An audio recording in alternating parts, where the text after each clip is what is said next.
What's going on, Guardians? It's Tizzle here. In today's video, I just wanted to talk about some of the new potential DPS metas for Season of the Lost. As most of you watching this video are probably aware, Anarchy is getting a nerf to boss damage, and the quick swap glitch is getting patched, so hot swapping double slug shotguns is now nerfed too. So I want to go over some loadouts that could be really good in the new season. Because of Anarchy's nerf, this opens up a new boss DPS meta. Now, I haven't crutched on Anarchy very much at all in the last few seasons, but I have been enjoying Wither Horde and rocket launchers instead ever since rockets got buffed. I just really love the instant damage that rockets can provide. And this combination was even better last season with Breach and Clear making Wither Horde an absolute monster.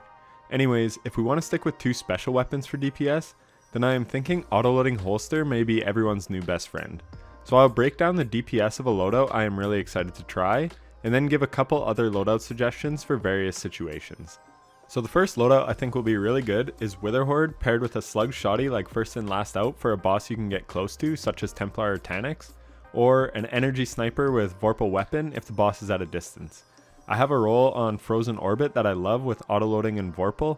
It is not quite a god roll as I do not have a mag extending perk on it, but it is still very good.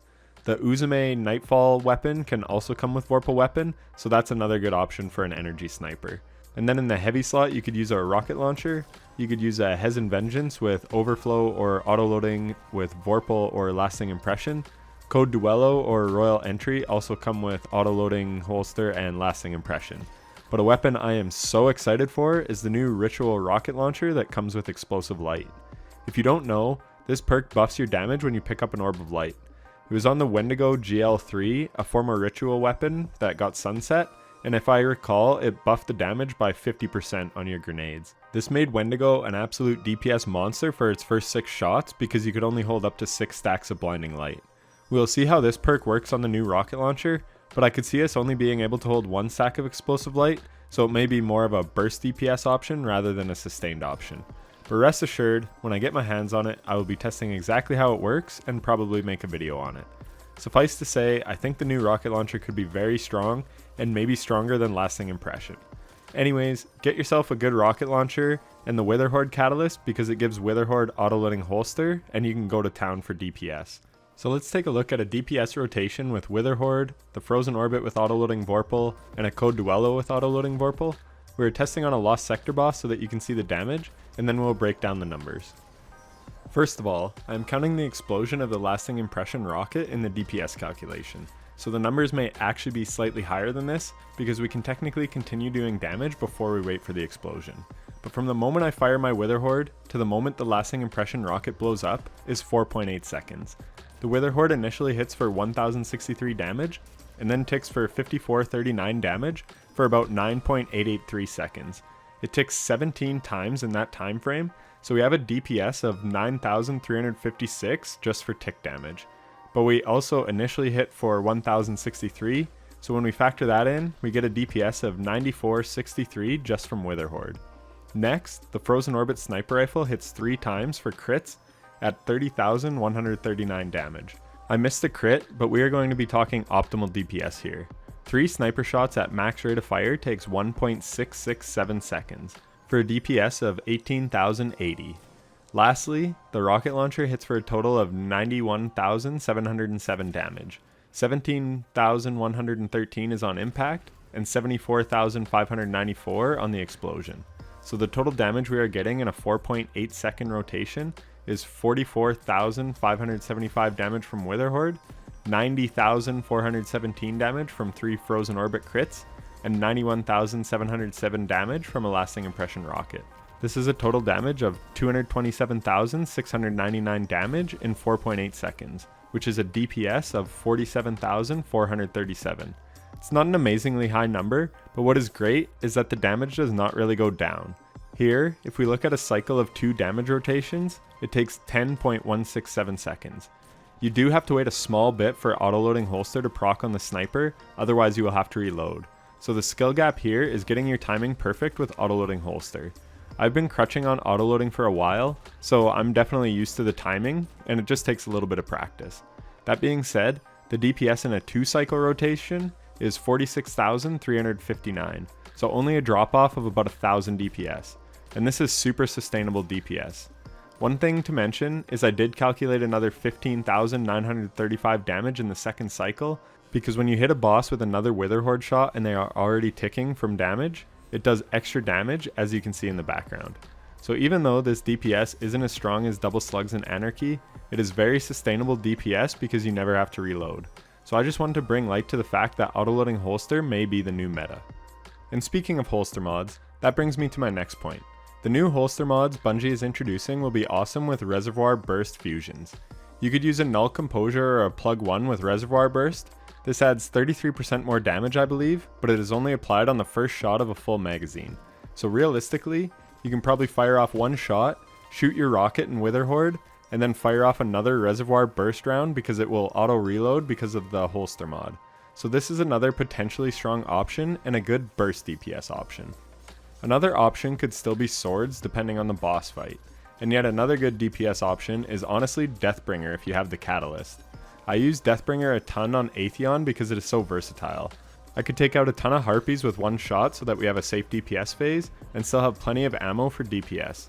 Pairing that with Kira's Titan, I was usually top on my raid team in damage. Another option could be linear fusion rifles or Sleeper Simulant or Xenophage with Actium War Rig. The latter two options have been good DPS strats in the past for various bosses, so just more weapons to look out for and try out.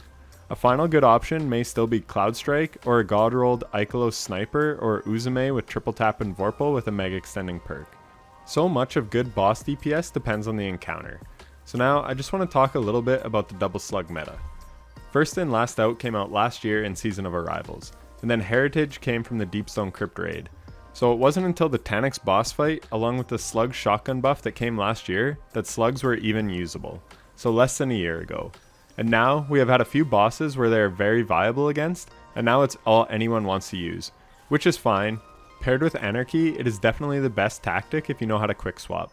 And even if you don't, it is still a very strong tactic.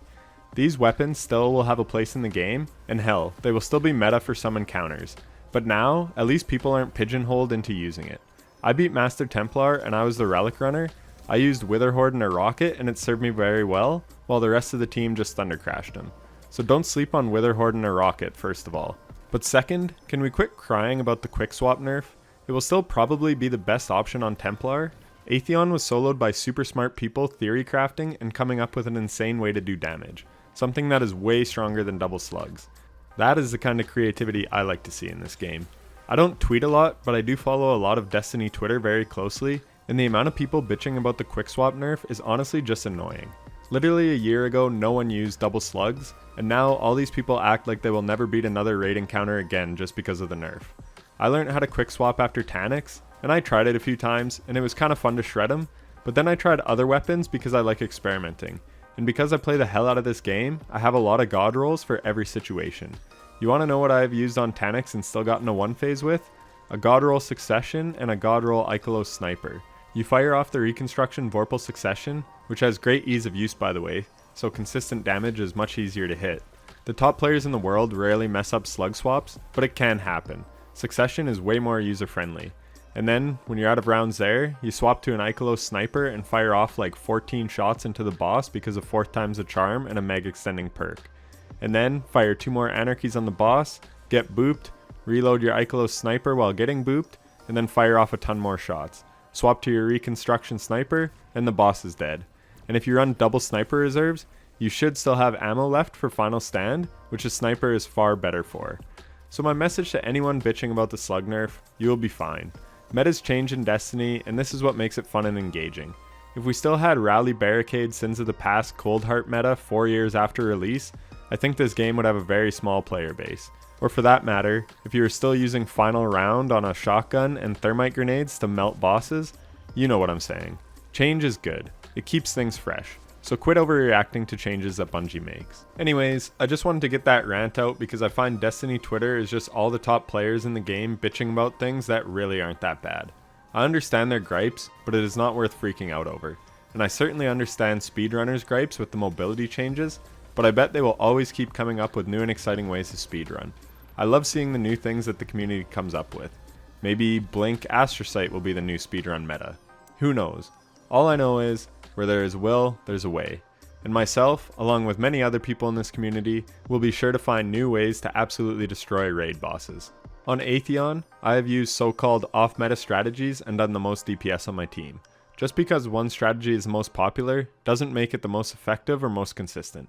So get out there and experiment with the new sandbox. And if you find some absolutely disgusting DPS strats, let me know down in the comments below. I always love playing with new weapons and trying new strats on bosses or grandmasters. Hell, I ran the Fallen Saber Strike 2 seasons ago with Stormdancer's Brace just because I like the exotic. And now it's about to become meta. Will I miss using my beloved OP Geomag stabilizers? Of course. I have pairs masterworked in every element. I have loved those boots from the day I got them on the Dreaming City from a random exotic engram. It is my favorite super in the game. But am I going to cry about them being nerfed? No. They were far too oppressive in trials and it needed to happen for the health of the game. Plus, Bungie buffed Bottom Tree Stormcaller and Bottom Tree Dawnblade, so you can bet I'm going to be playing with those subclasses now. It's fun to mix things up. Anyways, let me know if you agree or disagree on my take about the outrage in the community over the hot swap nerf. I just like to find the positive in things. When I read the TWABs the last 3 weeks, I was so excited every time, thinking of the new abilities, armor, and weapons I could use in the new season. And then I hop on Twitter and the reception was almost purely negative. Anyways, just wanted to talk about that. I have a ton of videos coming up in the next couple days breaking down every exotic change, so if you want to see that, consider subscribing and hitting the bell so you don't miss any of those videos. Your boy has been grinding super hard and will be busy finishing up those videos as soon as I can to test out the changes. I am praying we don't have server issues tomorrow. Anyways, that is it from me.